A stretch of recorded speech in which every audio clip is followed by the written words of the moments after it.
Hello student, welcome back to maths Adda 24/7। This is Anita Sharma और आज की स्पेशल वीडियो आप लोगों के लिए बहुत इंपॉर्टेंट होने वाली है, क्योंकि इस वीडियो में हम आपको बताने वाले हैं लास्ट 15 डेज के लिए बेस्ट स्ट्रेटेजी क्या होनी चाहिए, जिससे आप अपने पूरे सिलेबस को आप अच्छे से रिवाइज करके जाओ। और एक अच्छी सी रिवीजन जब लेकर जाओगे तो आपको बोर्ड एग्जाम में उतना ही अच्छा स्कोर आएगा। तो ये हम देखेंगे कि इस पूरी वीडियो को देखने के बाद आप देखिएगा जो जो भी पॉइंट्स मैं इसे बताऊंगी, अगर आपने उसको फॉलो कर लिया तो डेफिनेटली आप अपने बोर्ड एग्जाम में बहुत अच्छा स्कोर पा सकते हो। तो चलिए स्टार्ट करते हैं। Last 15 days the best strategy for board exam 2024 must watch. अगर आप चैनल पर नए हैं तो चैनल को सब्सक्राइब जरूर कर लीजिए और वीडियो को लास्ट तक जरूर देखिएगा, तभी आपको सारी चीजें क्लियर होंगी। तो हम करते हैं स्टार्ट यहां से। तो सबसे पहले हम यहां से बात करते हैं कि रिवाइज योर नोट्स। देखो, आपने कहीं ना कहीं अपने नोट्स बनाए होंगे। अब नोट्स बनाने का मतलब ये नहीं है कि किसी बच्चे ने लिखे भी होंगे, चलो मानती हूं मैं, कहीं पर एक नोट्स की नोटबुक बनाई होगी या पेपर्स पे लिखा होगा। तो जो भी आपने नोट्स बनाए थे ड्यूरिंग द मतलब पूरा साल जो आप पढ़े, आप स्कूल में गए, टीचर ने आपको कहीं ना कहीं बुक के अंदर अंडरलाइन करवाया होगा, या फिर टीचर ने कहीं ना कहीं आपको नोटबुक में कुछ आपको नोट्स बनाने के लिए दिए होंगे कि ये चीज इंपॉर्टेंट है, ये चीज इंपॉर्टेंट है। तो कहने का मतलब कहीं ना कहीं तो आपने अपने नोट्स बनाएंगे, और अगर नहीं बनाए तो बिल्कुल फिक्र मत कीजिएगा, टेंशन मत लीजिएगा, क्योंकि इसका भी हमारे पास सॉल्यूशन है। रिवाइज योर नोट्स का मतलब है कि अगर आपने नोट्स बनाए हैं तो उसको रिवाइज कर लीजिए, अगर नहीं बनाए हैं तो मुझे लगता है कि जो भी आपके कंसेप्ट क्लियर नहीं है तो आप उसमें किसी भी टीचर को क्या कर सकते हो, जो भी आप ऑनलाइन टीचर को फॉलो करते हो तो उसके सारे चैप्टर्स के वन शॉट रिकॉर्डिंग सेशंस देख जाइए, है ना। तो वन शॉट जब आप देखकर जाएंगे तो सारे डाउट्स आपके उस चैप्टर से रिलेटेड क्लियर हो जाएंगे। एक अच्छी रिवीजन लेकर जाओगे तो अगर आपने नोट्स बनाए तो बहुत अच्छी बात है, अगर नहीं बनाए हैं तो मैं तो कहती हूं जिन्होंने नोट्स बनाए हैं वो भी लास्ट मोमेंट पर हर सब्जेक्ट के मतलब हर उसके जिसका एग्जाम आएगा तो उसके सारे चैप्टर्स के वन शॉट देखकर जाइए। इससे आपके 2-3 फायदे होने वाले, बेनिफिट्स होने वाले। क्या कि एक तो सबसे पहले आपके सारे डाउट्स क्लियर हो जाएंगे, उसकी शॉर्ट समरी पता चल जाएगी, इस चैप्टर में कहा क्या गया है, किसके ऊपर डिपेंड है ये, वो चीजें क्लियर हो जाएगी। साथ साथ में आप क्वेश्चन को किस तरह से फ्रेम कर सकते हो वो भी चीजें आपको पता चल जाएगी। तो ये ऑनलाइन की बात थी। अगर इसके अलावा आप ऑफलाइन भी किसी कहीं आप ट्यूशंस वगैरह पढ़ते हैं तो वहां पर अपने दीदी भैया से आप कंसेप्ट को क्लियर कर सकते हो, कोई भी डाउट हो तो वहां से भी क्लियर कर सकते हो, ठीक है। लेकिन इसके लिए आपको लास्ट मोमेंट पर ये स्ट्रेटेजीज बहुत बहुत काम आने वाली है। फर्स्ट वाली कि आपको अगर सारे चैप्टर का एक एसेंस में यानी कि वन शॉट दे करके जब आप जाओगे तो इससे बहुत फायदा होगा, काफी सारे डाउट्स आपके क्लियर हो जाएंगे। तो मैंने सारी, अगर मैं हिस्ट्री की बात करूं तो आपको सारी जो सब्जेक्ट की आपकी जो वन शॉट्स हैं वो आपको इसी चैनल पर मिल जाएगी। आपको जिस भी सब्जेक्ट की वन शॉट्स देखने हैं तो वो सारे के सारे आपको इसी चैनल की प्लेलिस्ट में जाकर मिल जाएंगे, जाकर उसको जरूर देखिएगा।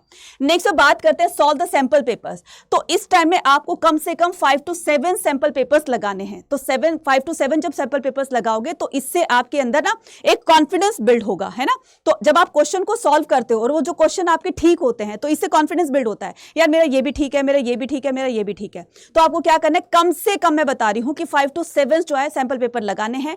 इससे आपकी क्वेश्चन प्रैक्टिस भी हो जाएगी और साथ साथ में आपका कॉन्फिडेंस भी बिल्ड होगा, साथ में आप नॉलेज एक्सप्लोर करोगे, यानी कि उस पर्टिकुलर क्वेश्चन से रिलेटेड अगर आगे पीछे की भी क्वेश्चंस दे दी जाए, इंफॉर्मेशन आपसे पूछ ली जाए तो आप उसका भी इजीली आंसर्स दे सकते हैं। नेक्स्ट आता है हमारा पीवाईक्यूज। तो बच्चे पीवाईक्यूज के अपने बेनिफिट्स होते हैं। तो ऐसा होता है कि कई बार सैंपल पेपर से और पीवाईक्यू से एज इट इज क्वेश्चन हमारे कमिंग एग्जाम में पूछ लिए जाते हैं, एज इट इज वही का वही सेम। तो आपको क्या करना है, कम से कम आपको 5 to 7 पीवाईक्यूज भी लगाने हैं। तो पीवाईक्यू से हमें पता चल जाता है कि लास्ट ईयर में कैसे किस तरह के क्वेश्चंस पूछे गए हैं, किस चैप्टर से ज्यादा क्वेश्चन पूछे गए हैं। तो एक तरह की हमें स्ट्रेटजी पता चल जाती है, क्वेश्चन पेपर की आइडिया लग जाता है कि जिस चैप्टर से ज्यादा क्वेश्चन पूछे गए हैं तो हम उनको ज्यादा वेटेज देंगे, यानी कि हम उसकी रिवीजन और अच्छे से करेंगे, और जिस चैप्टर से कम क्वेश्चन पूछे गए उसको थोड़ा सा कम वेटेज देंगे, तो उसको रैंडमली ऊपर ऊपर से पढ़ लेंगे। क्लियर। नेक्स्ट आता है आपका इंक्रीज राइटिंग स्पीड। अब कुछ बच्चे जो हैं वो सिर्फ लर्निंग में लगे रहते हैं, अपनी राइटिंग पर बिल्कुल भी ध्यान नहीं देते हैं। तो इससे क्या होगा कि राइटिंग स्पीड अगर उनकी कम होगी तो जब एग्जाम में टाइम टिक टिक टिक टिक घड़ी करके आगे भागती रहेगी तो आप पीछे रह जाओगे। इसलिए क्वेश्चन को 1 या 2 ही लिखो, जो आपके लॉन्ग आंसर्स होते हैं आपको उनको लिखने की प्रैक्टिस करनी चाहिए। लॉन्ग आंसर जैसे अगर मैं बात करूं हिस्ट्री की, पॉलिटी की, तो उनमें लॉन्ग आंसर्स होते हैं, ठीक है, ज्योग्राफी की, तो उनमें लॉन्ग आंसर्स में से आप कम से कम 2 या 3 ऐसे क्वेश्चंस लिखो, लॉन्ग आंसर्स को लिखो, जिससे कि आपकी डेली जो राइटिंग स्पीड है वो बढ़ती चली जाएगी और आपको एग्जामिनेशन हॉल में राइटिंग को लेकर किसी तरह की कोई प्रॉब्लम नहीं आएगी, क्योंकि आप प्रैक्टिस कर चुके हो। और जितनी आप प्रैक्टिस करोगे राइटिंग स्पीड उतनी तेज होती चली जाएगी और आप अपना इससे टाइम भी बचाओगे और अपना पूरा का पूरा आंसर आप लिख भी पाओगे। क्लियर है? तो राइटिंग पर भी डेली डेली आपको ध्यान देना है। ये पॉइंट बहुत इंपॉर्टेंट है, कीवर्ड्स। अब सीबीएसई में वो पुराने वाला ट्रेडिशन फॉलो नहीं किया जाता कि as it is back exercise से क्वेश्चन पूछ दिए जाते थे। अब जो सीबीएसई में क्वेश्चंस पूछे जाते हैं, और इस बार तो जो कॉम्पिटेंसी बेस्ड क्वेश्चंस जो आपसे पूछे जाएंगे उसमें कीवर्ड्स से भी क्वेश्चंस पूछे जाते हैं। जैसे कुछ फैक्ट्स हो गए या फिर आपके कीवर्ड्स हो गए, है ना, और डिड यू नो करके हो गए, जो बॉक्सेस में होते हैं, तो उनको भी आपको देखकर जाना है, एक बार रीड आउट करके जाना है। पिक्चर बेस्ड क्वेश्चन भी आते हैं, जैसे कि पता है कि पिक्चर आपको दिखा दी जाती है, आइडेंटिफाई करना है कि बताओ ये क्या चीज है। तो इस तरीके से पिक्चर्स में जो भी आपके चैप्टर में पिक्चर्स आई हैं वहां से, अब देखो ये पिक्चर बेस्ड क्वेश्चन जो है सैंपल पेपर में और आपके पीवाईक्यूज में भी मिल जाएंगे, है ना, तो आपको वहां से भी आइडिया लग जाएगा कि किस चैप्टर से पिक्चर बेस्ड क्वेश्चन आए। क्लियर है?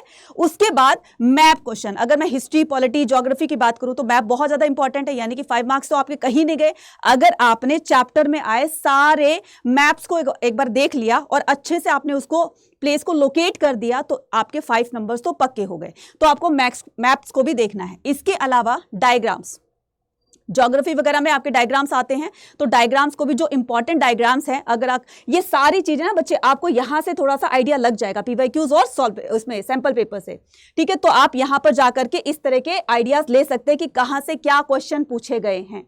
क्लियर है? तो मुझे लगता है ये दी बेस्ट स्ट्रेटेजी है।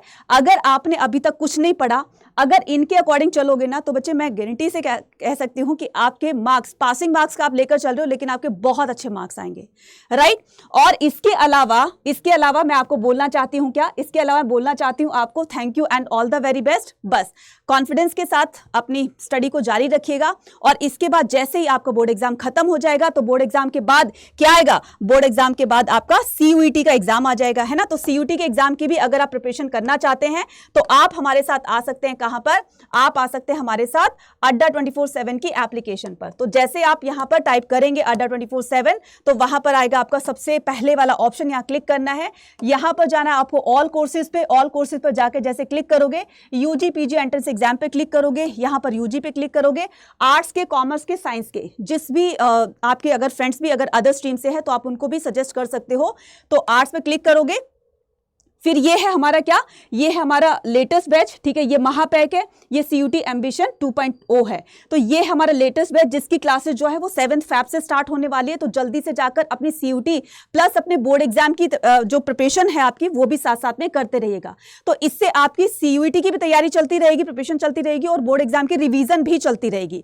तो इसको आज ही जाके एनरोल करना है। आपको क्या करना है, इस पर क्लिक करना है। जैसे आप क्लिक करोगे तो वैसे आपको यहाँ पर बाय नाउ का ऑप्शन आएगा। और सबसे बड़ी बात, इसमें आपको नोट्स, पीडीएफ वगैरह भी दी जाती हैं, जिससे कि आपको नोट्स नहीं बनाए हैं तो भी आप इनके जो नोट्स मिलेंगे आप उससे रिवाइज कर सकते हो, राइट। इस पर जो मैक्सिमम डिस्काउंट पाना है, यानी कि आप मनी भी सेव कर रहे हो, तो Y489 इस कूपन कोड को लगाइएगा, अप्लाई कीजिएगा। और ये देखिए, ये आपका 20% का जो अभी डिस्काउंट ऑफर चल रहा है, मंथ एंड सेल चल रही है, तो उसको आज के लिए एक्सटेंड कर दिया है। तो जल्दी से जाकर इस 20% के डिस्काउंट को अवेल कीजिए और हमारे साथ बोर्ड एग्जाम की एक अच्छी सी रिवीजन लास्ट टाइम पर और सीयूटी की साथ साथ में तैयारी करने के लिए रेडी हो जाइए। क्योंकि सीयूईटी का एग्जाम बच्चे बहुत बड़ा एग्जाम होने वाला है, जिसमें लाखों कैंडिडेट्स पार्टिसिपेट करेंगे, है ना।